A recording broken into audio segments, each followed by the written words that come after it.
কথায় আছে বাঙালিদের 12 মাসে 13 পার্বণ। পৌষ পার্বণ তার মধ্যে একটি পার্বণ। পৌষ পার্বণ উপলক্ষে আমি বানাবো মুগ পুলি অথবা মুগ সামলি। মুগের পুলি বানানোর জন্য প্রথমে আমি কড়াইতে হাফ কাপ মুগ ডাল নিয়ে নিয়েছি, আর সেটাকে গোল্ডেন ব্রাউন করে ভাজতে হবে। খুব বেশি লাল করে ভাজার দরকার নেই। তারপরে সেটা ভাজা হয়ে গেলে 2-3 বার ধুয়ে নিয়েছি। খুব বেশি ধুলে ডালের গন্ধটা চলে যায়।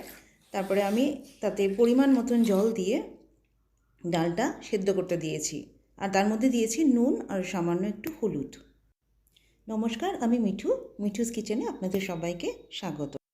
ডালটা সেদ্ধ হয়ে গেছে। ডাল সেদ্ধ হতে আমার 20-25 মিনিট সময় লেগেছে। একটু জল থাকতে থাকতে ডালটা আমি তুলে অন্য পাত্রে ঢেলে রাখবো। তারপরে কড়াইতে একটু সামান্য পরিমাণে সর্ষের তেল দিয়ে তার মধ্যে জিরে আর শুকনো লঙ্কা ফোড়ন দিতে হবে।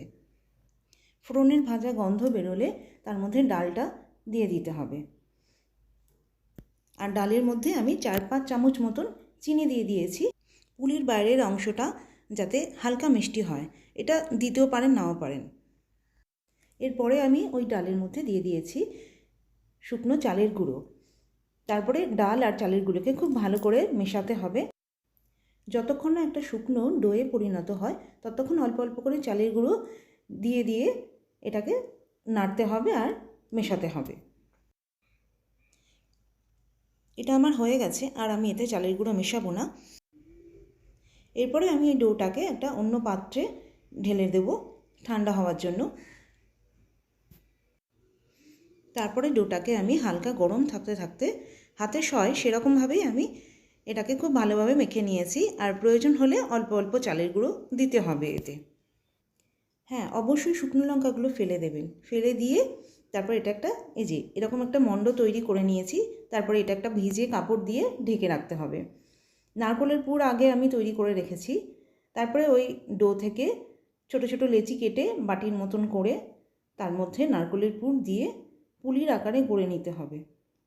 পুলিটা খুব ভালো করে গড়তে হবে, মুখটা খুব ভালো করে বন্ধ করে দুদিকে পুলির আকারে এইভাবে গড়ে নিতে হবে। এইভাবে আমি সমস্ত পুলিগুলোকে গড়ে নিয়েছি। আমি আরেকটা পুলি বানানো দেখিয়ে দিচ্ছি, যারা নতুন তাদের জন্য। যারা জানেন তাদের তো ঠিক আছে।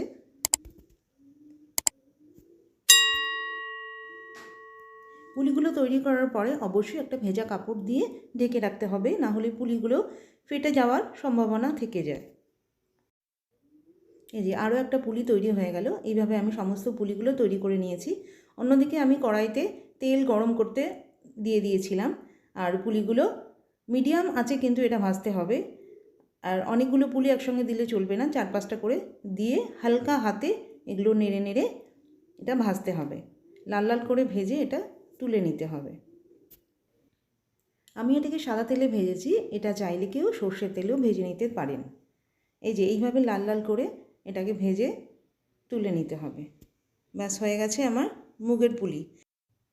আমার রেসিপিটা ভালো লাগলে অবশ্যই সাবস্ক্রাইব করার অনুরোধ রইল। ভালো থাকবেন, সুস্থ থাকবেন।